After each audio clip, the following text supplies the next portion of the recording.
This is without question the best fixed 28mm full frame camera, and I thought I would never do this video, but there are a few things that really annoy me about the Leica Q2, and I thought I can just ignore them, but I just can't, so I decided to sell it.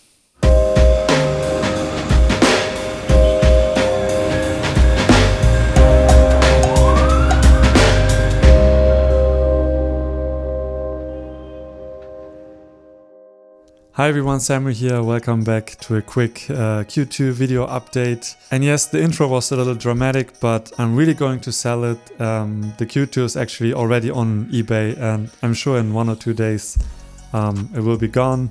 But I decided that before I get rid of it, I want to talk about things that annoy me, and actually 7 things that annoy me. And I've never heard other people talk about it. Before I bought the Q2, I watched all the Q2 videos on YouTube, at least all the reviews. I saw every single one of them. I got so hooked on the Q2 and I just had to have it. And I want to make this video for anyone who is in a similar situation I was before buying this camera. Okay, the first thing that is a little bit annoying and drives me crazy sometimes is it has to do with the LCD screen. Now, first of all, I turn off all the on-screen information. I have my screen very clean, but whenever I half press the shutter to lock the exposure, you can see that it brings up the exposure information, which is fine, but it also adds this black bar behind it, and it blocks quite a big portion of the frame. And because I like to use a lot of layers in my frame and put subjects also around the frame, it is harder to judge when the frame is ending. And there were some instances when I took a photo and later realized, oh, I still had some room left. That's not an issue with the EVF, because the EVF shows the information under the frame. But on the LCD screen, it shows the information on the screen. If it would be just, you know, the numbers, then it would be fine. But because it's also adding this black bar, yeah, it makes the frame smaller and it's a little bit annoying. All right, number 2. We are still going to talk about the screens. So the screen is sharp. It's totally usable. But my issue is that the color accuracy on both the LCD and the EVF is not equal. It's very different, and especially with warmer tones, like for example my desk here is a bright wooden brownish color. But on the LCD screen, it looks almost yellow, and in the EVF, it looks kind of orange. So which one is it? Because when I look at my RAW files, it looks different again. That wouldn't be an issue if this camera, you know, only cost like 1 or 2 grand, but this is a 5,000 euro camera. Why these inconsistencies? Yeah, drives me nuts sometimes. Number 3 is the JPEG Preview, or the customization options for the JPEGs. Now, I don't care too much about shooting JPEG on the Q2. I mostly use my RAW files, but the photos you are looking at on the screen are JPEG previews, right? And on my Fujis or my GRs, I can adjust, you know, highlight and shadow, clarity, contrast, and all of that, and I can create a very flat image, and I get a lot of dynamic range in my JPEG previews. Now on the Q2, and I found the same issue on my 262 that I used to own, the only options I have is it's contrast, sharpness, and saturation. That's all you can change. But even at the lowest contrast setting, it doesn't give me the most dynamic range. For example, if I shoot a photo where the sky is white, very bright, highlights are usually blown out, but when I look at the RAW file, I can recover the highlights easily. Same with the shadows. Sometimes they're crushed, but when I open the RAW file, there's, you know, so much that I can see in the shadows.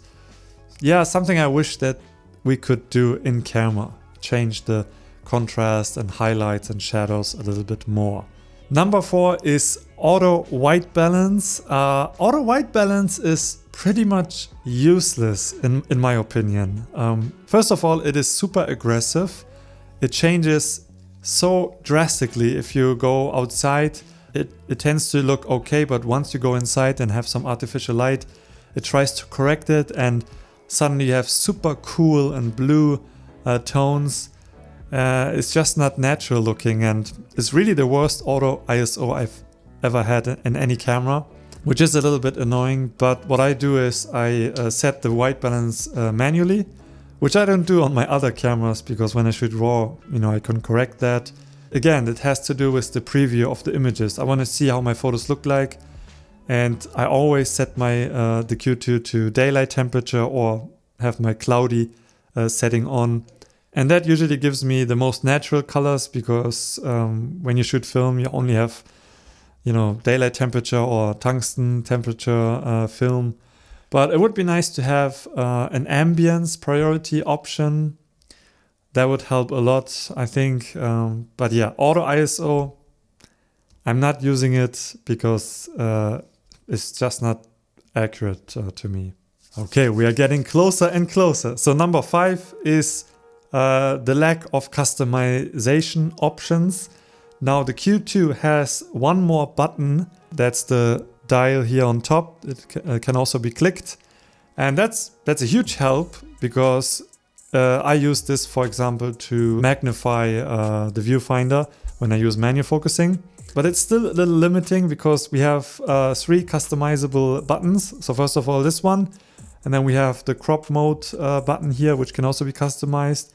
And we have one function button here, which you can also assign.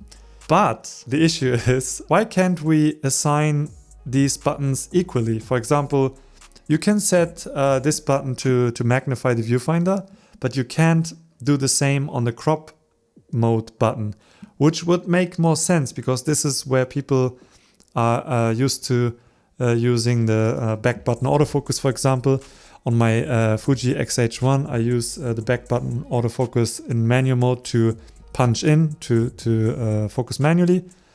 And it's a good position for that, but we can't do that. That's why I have to use this button. Another thing that is annoying is sometimes I want to use this button to change ISO. When I use autofocus, I don't need to magnify the viewfinder. So I can long press this button, and then a menu pops up, and I can assign a function to it. So I can assign ISO to this button and then use the dial to change ISO. But if I use manual focusing, I can't change ISO real quick anymore, right?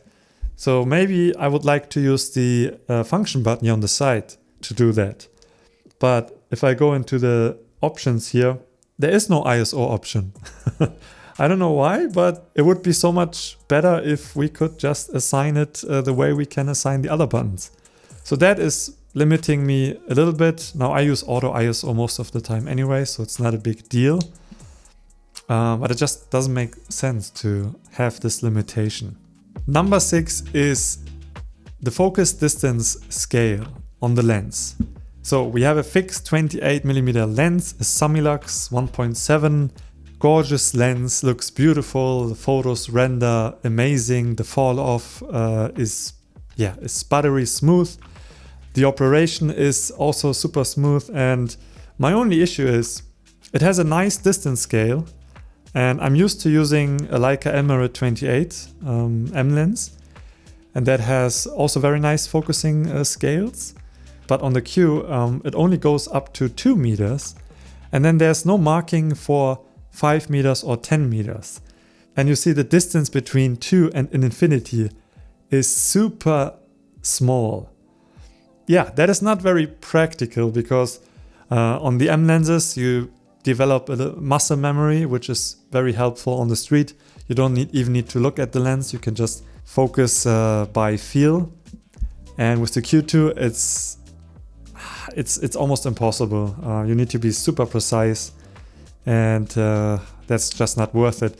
Yeah, you can use the viewfinder and use focus peaking and figure out the distance by checking the focus, but I don't see the point of having distance scales on the lens if you can only go up to 2 meters. Okay guys, number 7 will probably surprise some of you, and hopefully not trigger Leica fanboys here, but it has to do with the lens again.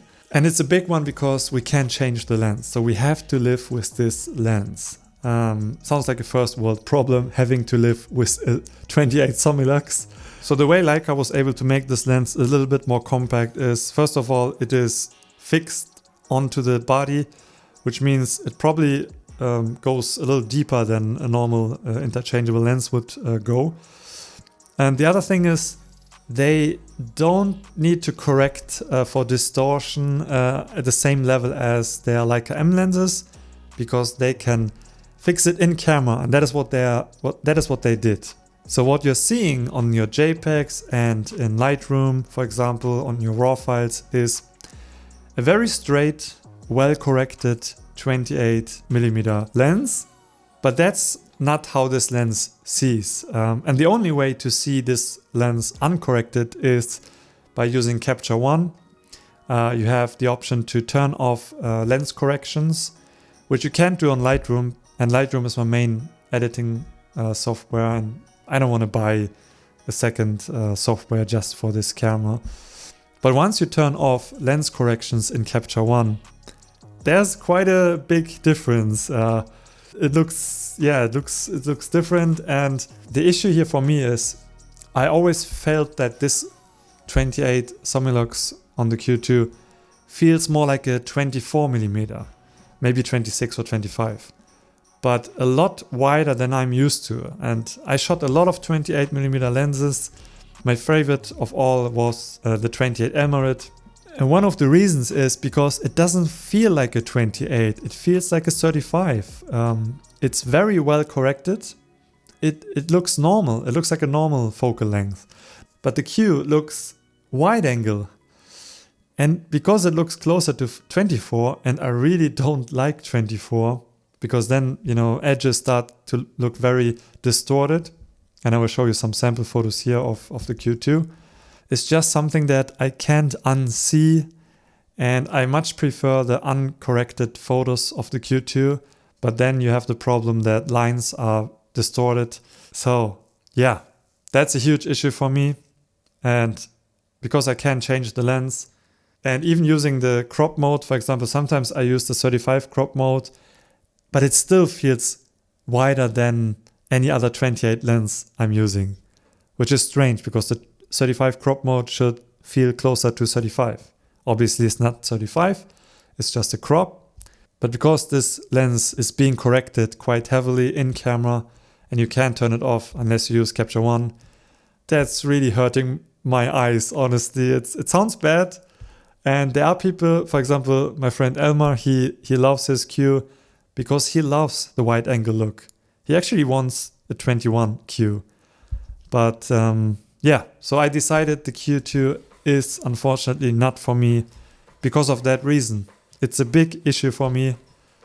I loved my 28 Emirate, but the Q2 is just too wide. And yeah, cropping in doesn't solve the problem.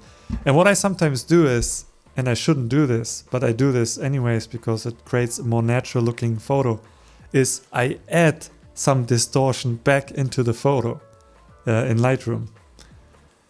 Yeah, it's very sad, man. It's very sad. So these are the 7 things that annoy me on the Q2, which led me to sell it. I'm going to say goodbye to it. We had a fun time, a fun 6 or 7 months. I would still recommend it for anyone who isn't bothered by these things I mentioned today, because it has an amazing build quality, the buttons, the dials. They feel so good. Menu focusing when you use focus peaking, best I've ever seen. It's a shame. And also on top of that, now being a father, the times I have to go and do street photography, it's becoming very rare. Yeah, I'm not using the Q2 that much anymore because when I go out with my son and my wife, there isn't much room to bring this camera. It's not a big camera, but my GR is smaller, so I bring my GR, and the 47 megapixels are just overkill for family photos. Another thing is for family photos, because the edges feel so stretched out.